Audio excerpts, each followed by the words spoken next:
Hi everyone. So guess what day it is? I'll give you a minute. Yes, it's Wednesday. You're correct. Which means video time. I'm really excited because I've decided that once a week, every Wednesday, I will be doing a video for you to keep you looking forward to something during the week, push you through the week, and hopefully get more viewers in. I want to take a second actually to thank everyone who shares my page and all my videos and gives me shout outs. I really appreciate it, and it's very humbling to know how many people follow me and care about me and how many lives I can change. So because of you, I will continue to do it, and I'm going to upgrade by doing it once a week, no matter how busy I am, because I want to give my fans what they want, and because I love you guys. This video tonight is a story video from a fan who wrote in, and I read the story and I listened to the song, and for those of you who can relate, like I could in some parts of the story, it can be a little bit of a tearjerker, so fair warning, you might want to go get your tissues while I'm reading it, and yeah, so I hope y'all enjoy. This is the story. When I was 10, my Nana passed away, and I had to face the separation of my mom and dad. It killed me. Then when I started school that year, I was bullied to the point of once being tied to a post on the playground and stripped bare. They ruined me, but that was only the beginning. Later followed rude name-calling, black eyes, cut lips, even missing teeth. I remember one day specifically when they wished death upon my entire family. I received hate mail, abusive Facebook messages. I honestly feared for my life. One day I just snapped and couldn't take it anymore. I had been hiding a secret from the world that I had been self-harming since the age of 10. Nobody knew but me. It was the only thing I owned, the only thing I could control. The bullying became much worse later on, and I turned to suicide. My first attempt to overdose happened when I was 12 years old. I of course failed and realized that I needed to go back to school because I couldn't let them win. Unfortunately, a month later, I was in a situation where I found myself in a situation where I was stabbed with a used needle. I was lucky not to have contracted anything, and in that moment I realized that life was out of my control. Things had reached to a point of no return. I left school at the age of 13, and I never went back. I knew this meant no qualifications, no job, nothing to stand for. But it was something that overcame my life and took complete control over everything. Shortly after, I then came out as bisexual. In my heart, I've always known that I was gay, but I was just always too scared to admit it. It was like a big black cloud that just hung over me for years.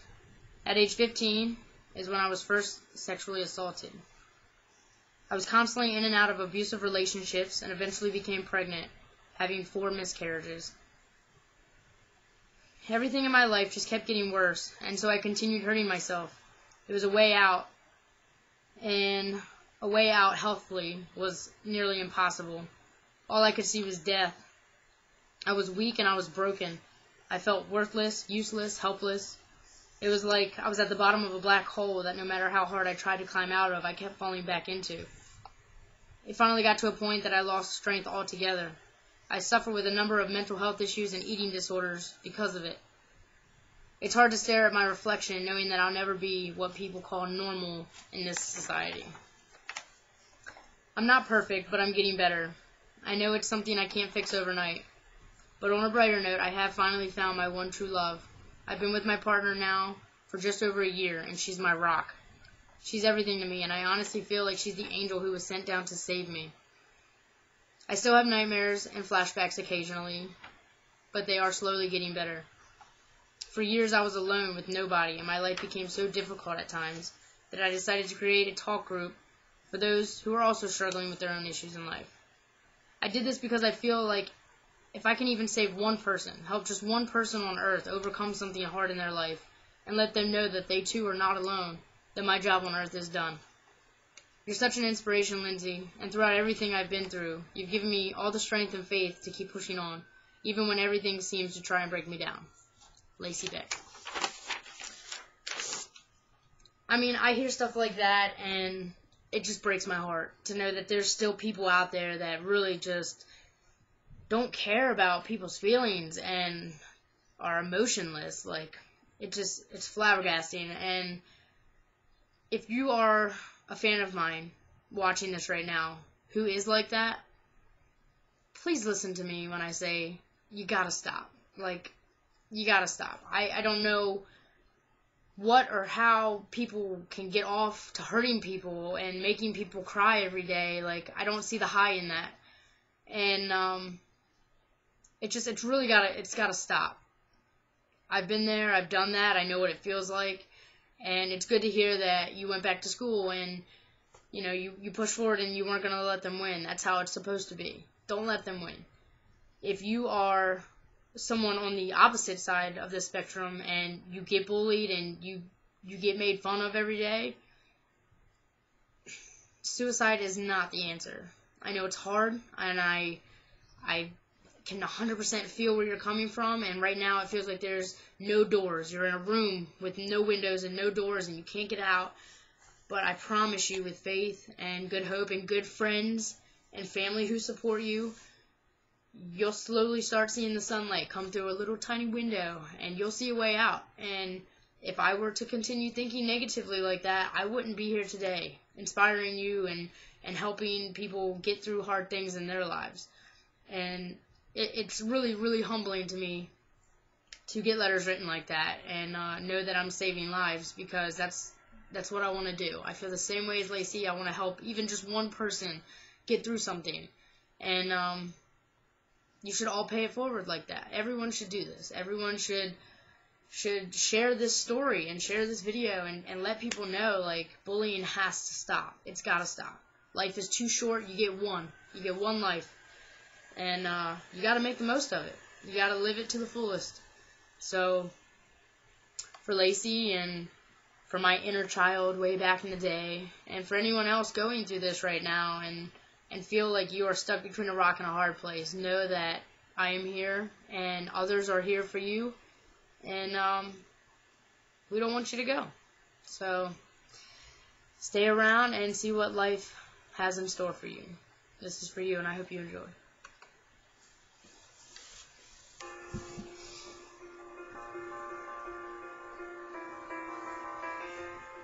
They told me I'm no good, want me down like I knew they would, like dreams are impossible if you don't fit no more. Use me up and then let me go. Now I'm crying so low. Cut me fast but I'm bleeding slow. Not the girl I used to know. And you feel you will never be heard, so small in this great big world. But you're gonna make it, and now you're gonna break it. I know it hurts, I know it burns. They cut with razor blade words, and you die a little. Know you're beautiful, you are worth so much more. We will rise above it all, little by little. When you're tipping on a tightrope, your knees are shaking and you're losing hope. Keep your head up, don't look down. Keep looking forward and ignore the crowd. You will thank them for the pain, for the disbelief, the shame. It's gonna be their loss, your gain. Who needs them anyway? So you feel you will never be hurt, so small in this great big world. You're gonna make it, and now you're gonna break it. I know it hurts, I know it burns. They cut with razor blade words, and you die a little. Know you're beautiful, you are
touch my heart, we will rise above it all, little by little.